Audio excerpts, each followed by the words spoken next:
Cine Media's Superstars. Thyagaraja பாகவதருடைய பாடல்களை பாடி அவர்கிட்டயே பாராட்டு பெற்றவர். தமிழ் சினிமாவின் தெய்வ பாடகர், முருக பக்தர். தமிழ் மொழி தாய்மொழியா இல்லாத போதிலும் தமிழ் மொழிய அவ்வளோ அழகா உச்சரிச்சு பாடினவர். எஸ், டிஎம்எஸ் அவர்களை பத்தின இன்ட்ரெஸ்டிங்கான விஷயங்கள் அண்ட் அவரோட அழுத்த திருத்தமான குரல்ல வந்த பல பாடல்கள் பத்தி தான் இந்த பதிவுல இப்ப நம்ம பார்க்க போறோம். உள்ளம் முருகுதையா, இப்படி கடவுளை துதிச்சு பாடும் போதும் சரி, ஏன் என்ற கேள்வி அப்படின்னு எம்ஜிஆருக்கு பாடினாலும் சரி, மலர்களை போல் தங்கை உறங்குகிறாள் அப்படின்னு சிவாஜிக்கு பாடினாலும் சரி, அப்படி அந்த குரல்ல அந்த மனுஷன் என்ன மேஜிக் பண்ணுவாரோ தெரியாது, அவ்வளவு ரம்மியமா அவங்கவங்க பாடின மாதிரியே இருக்கும். டிஎம்எஸ் அவர்கள் ஒரு தீவிரமான தியாகராஜ பாகவதருடைய ரசிகர். இவர் எப்பவுமே அவருடைய கீர்த்தனைகளையும் அவருடைய பாடல்களையும் பாடிக்கிட்டே இருப்பாரா. இப்படி ஒரு நாள் ஒரு பஜன்ஸ்ல இவர் பாடிட்டு இருக்கும் போது தியாகராஜ பாகவதரே வந்திருந்தாரா. அவர் முன்னாடி, இங்க பாருங்க, இப்படி ஒரு பையன் இருக்கா, உங்களை மாதிரியே பாடுவான் அப்படின்னு சொன்னதும் அவரே அசந்து போய், பேசாம நீ என் கூட வந்தாரியா அப்படின்னு சொல்லி கேட்டாரா. ஆனா டிஎம்எஸ் உடைய ஒரு ஆஸ்தான நண்பர் ஒருத்தர், நீ அவர் கூட போனீனா அவங்கள ஒருத்தராதான் நீயும் இருப்பியே தவிர உன்னுடைய தனித்துவம் யாருக்கும் தெரியாமையே போயிடும் அப்படின்னு சொல்லிட்டு சினிமா பாடல்களை பாட ஊக்குவிச்சிருந்திருக்காரு.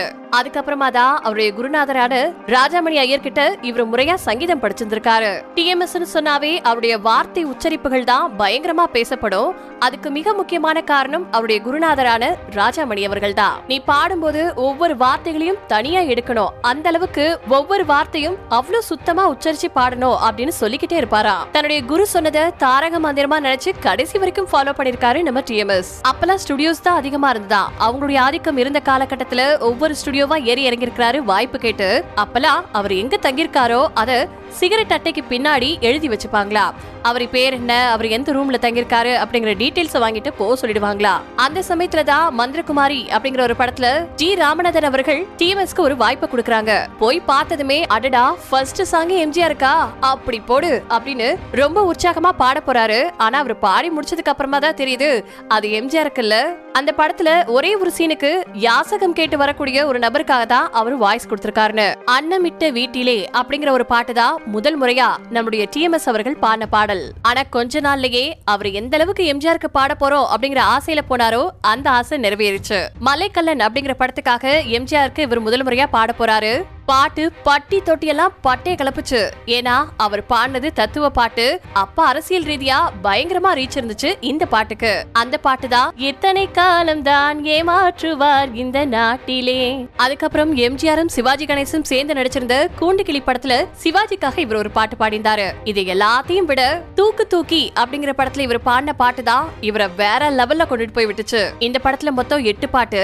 8 பாட்டையும் ராமநாதன் அவர்கள் கம்போஸ் பண்ணி வச்சுட்டாங்களா. திருச்சி லோகநாதன் அவர்களை தான் இந்த பாடல்கள்லாம் பாடுறதுக்கு புக் பண்றாங்க.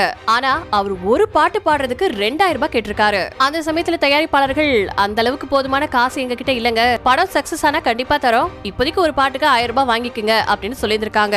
இதை கேட்டதுமே திருச்சி லோகநாதன் அவர்கள் கொஞ்சம் அலட்சியமா, அதுக்கு மதுரையில இருந்து புதுசா ஒரு பையன் வந்திருக்கானாமே, அவனை வச்சு நீங்க பாட்டெல்லாம் ரெக்கார்ட் பண்ணிக்கோங்க அப்படின்னு சொல்லிட்டாரா. அன்னைக்கு அவர் பண்ண அந்த ஒரு அலட்சியம் தான் நம்ம டிஎம்எஸ் அவர்கள் சினிமா உலகத்துல கொடி கட்டி பறக்க காரணமாவே இருந்திருக்கு.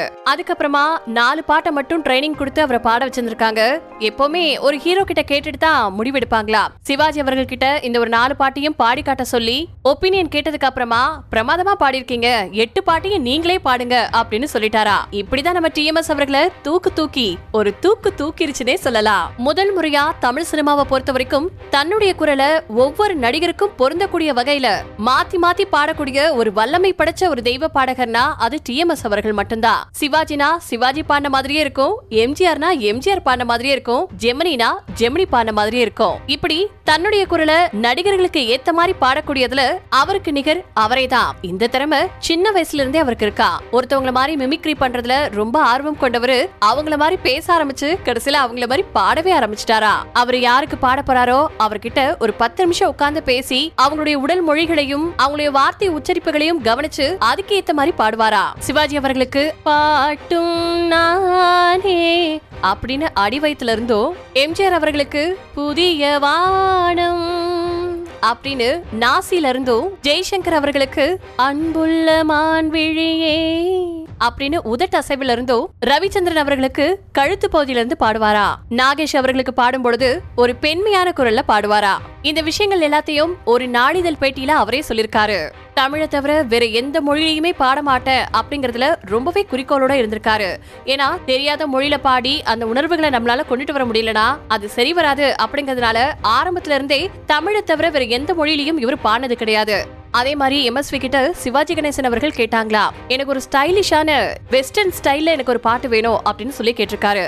ஆனா MSVக்கு ஒரே குழப்பமா போச்சான். இந்த பாட்டை யார வச்சு பாட வைக்கிறது? TMS ஃபோக் பாடுவாரு, கர்நாடிக் பாடுவாரு, வெஸ்டர்ன்ல பாடுவாரான்னு தெரியலையே அப்படின்ட்டு பல பேர்கிட்ட கேட்டுட்டு திரும்பவும் TMS கிட்டே வந்திருக்காங்க. இதெல்லாம் என்கிட்ட கொடுக்க மாட்டீங்களா, இதெல்லாம் நான் பிச்சு உதறுவேன் அப்படின்னு சொல்லிட்டு பாடின பாட்டு தான் யாரந்த நிலவு. ஒரு பாடகர் பல பாடகர்களுக்கு ஏத்த மாதிரி பாடுறாரு சரி, ஆனா ஒரே பாட்டுல 4 பேருக்கு வெவ்வேறு விதமா பாடி அசத்தி இருந்திருக்காரு நம்ம TMS அவர்கள். பாமா விஜயம் படத்துல வரக்கூடிய பறவு எட்டனா செலவு பத்தனா இந்த பாட்டுல TS பாலையாவுக்கு ஒரு மாதிரி, முத்துராமனுக்கு ஒரு மாதிரி, மேஜர் சுந்தரராஜன் அவர்களுக்கு ஒரு மாதிரி, நாகேஷ்க்கு ஒரு மாதிரின்னு ஒரே பாட்டுல 4 வெரைட்டி கொடுத்திருப்பாரு நம்ம TMS அவர்கள். அதே மாதிரி அடிமை பெண் படத்துக்காக TMS பாடுறதுக்கு புக் பண்ணிருந்த போது அவருடைய ஃபேமிலி ஃபங்க்ஷன்ல அவரு மாட்டிக்கிட்டாரு. 4 நாளைக்கு எங்கேயுமே என்னால வர முடியாது அப்படின்னு சொல்லிட்டாங்க. எம்ஜிஆரே கூப்பிட்டு இருந்திருக்காரு. ஆனா அந்த சமயத்துல நான் ஒரு 4 நாள் கழிச்சு வந்து கண்டிப்பா பாடி கொடுத்துறேன் அப்படின்னு சொல்லியிருந்திருக்காரு.